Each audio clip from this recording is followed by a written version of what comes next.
hier autour de 21h, j'ai été interpellé par téléphone et d'ailleurs par l'autorité, monsieur le préfet, me disant qu'il y a un de mes agents qui est victime d'accident. Et tout de suite, je m'en suis un peu enquéri autour de cela. Effectivement, autour de 21h, donc il y a monsieur Niafuna, Amédée Agolo Niafuna, professeur d'anglais au niveau de mon établissement, a subi cet accident. Donc il a été percuté. Il y a une 4x4 qui l'a percuté sur le flanc. Et suite à cela, il y a eu des blessures. Ce sont les blessures là qui l'ont vraiment affecté, de sorte qu'il en a succombé. À hauteur de la nouvelle pharmacie, partant du lycée vers la ville, entre le foyer des jeunes, il y a le foyer des jeunes et la pharmacie, à quelques mètres avant d'arriver au niveau du pont. Je crois qu'il y a un témoin visuel que vous pouvez consulter. Je voudrais vraiment m'appesantir sur le cas de M. Niafuna, qui était un jeune professeur, très dévoué à la tâche, rompu même, et très engagé. C'est son premier poste, il m'a devancé d'une année, mais j'ai vu à travers son travail, son dynamisme, son engagement, mais surtout, ce qui me touche le plus, il était très proche des élèves professionnellement. Par rapport à son travail au niveau du lycée, c'est très professionnel, très rigoureux et il travaillait avec beaucoup d'efficacité. Pendant que nous parlons, il est entre les mains de la gendarmerie au niveau de la brigade de gendarmerie au niveau de Saraya. Donc là, certainement, il sera entendu par rapport à ce fait. En tout cas, vraiment, c'est quelque chose qui touche la communauté éducative, qui touche Saraya. Parce que le chauffeur, je n'ai pas une idée par rapport à ça, mais il est interpellé actuellement à la brigade de gendarmerie de Saraya en train d'être entendu.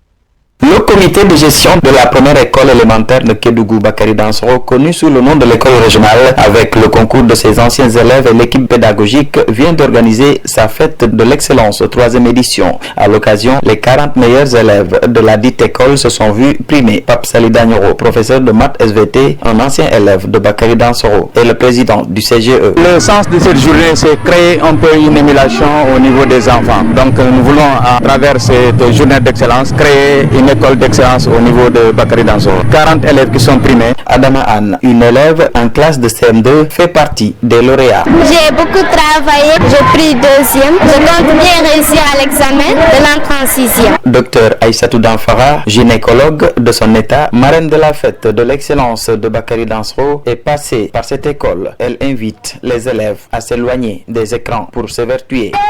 Éloignez-vous des téléphones portables, des tablettes et s'il vous plaît, lisez beaucoup car seule la lecture vous permettra de voyager partout dans le monde. Merci aux initiateurs de cette journée d'excellence. Venu présider la cérémonie au nom de son chef, l'inspecteur Ibrahima Sissoro, secrétaire général de l'IEF de Kédougou, entend voir de l'excellence chez les élèves. Nous avons 96% l'année dernière au CFE. Ce que nous cherchons maintenant, c'est d'avoir des élèves à Mariama. Nous allons nous battre à nous dénicher ces enfants qui iront à Fédou à Kafrine pour véritablement être donc les forces drapeaux. Les anciens directeurs et instituteurs de cette école ont reçu des diplômes de reconnaissance lors de cette fête qui a été riche en couleurs et en son traditionnel.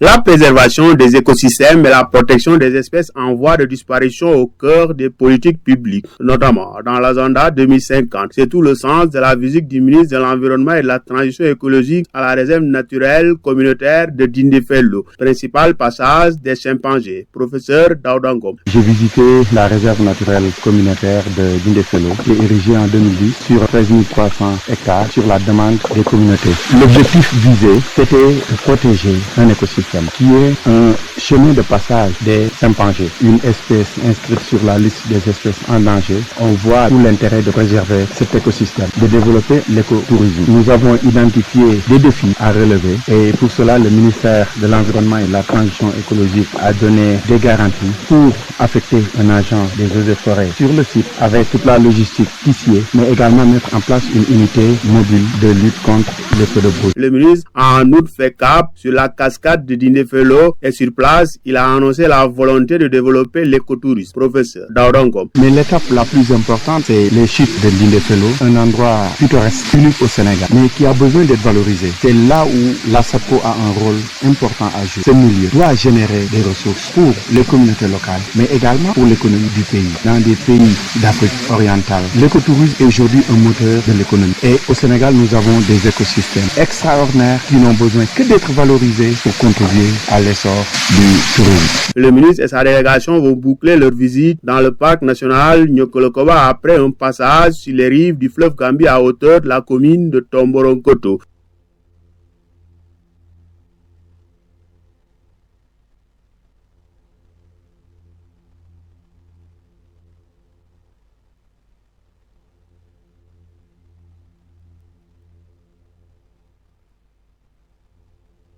La préservation des écosystèmes et la protection des espèces en voie de disparition au Terra Calco, c'est une entreprise qui a eu un accord de la collectivité locale, notamment la mairie de Dindéfelo, sur 40 hectares pour exploiter une roche, un minerai, dans la réserve naturelle communautaire de Dindéfelo. Mais il s'est trouvé que pour une entreprise qui veut s'installer, obligatoirement il y a des étapes à franchir. C'est vrai, ils ont eu la délibération de la mairie, mais je précise que les autorités administratives n'ont pas validé ça. Et l'autre étape, c'était de faire une étude d'impact sur l'environnement, où un rapport devra être produit, qui doit validé en comité technique, mais également être validé par les communautés, c'est-à-dire une audience publique. Mais ces étapes risquent de ne pas être franchies. Pourquoi? Parce que nous sommes dans un site très sensible du point de vue écologique. Un site exceptionnel, je l'ai dit tout à l'heure, c'est un chemin de passage des chimpanzés entre le Sénégal et la Guinée. Mais également, c'est un site culturel du patrimoine mondial parce que nous sommes toujours dans le pays Bassari et le pays Bassari est site du patrimoine mondial de l'UNESCO. Donc je crois qu'avec les autorités locales, nous trouverons la solution pour arrêter ce projet d'exploitation de dolomite à l'intérieur de la réserve naturelle communautaire.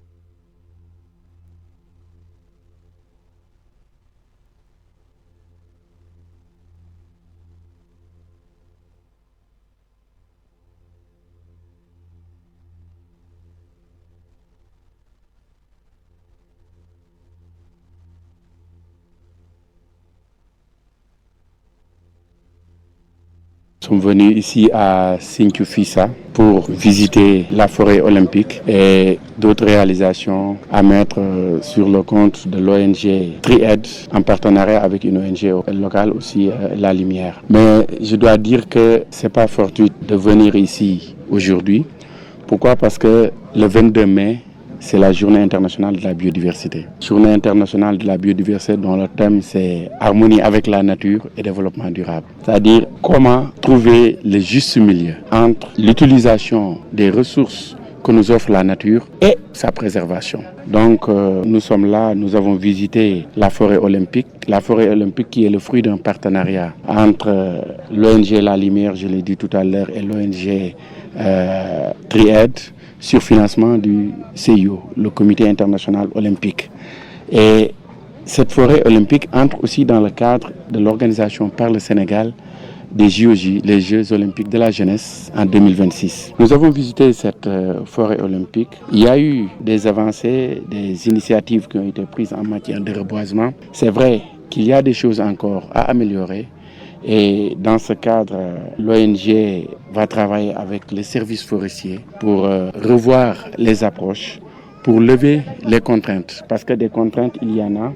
Nous sommes dans une zone de transhumance. Nous sommes également dans une zone où il y a beaucoup de feux de brousse. Et nous sommes également dans une zone où l'eau est une denrée rare.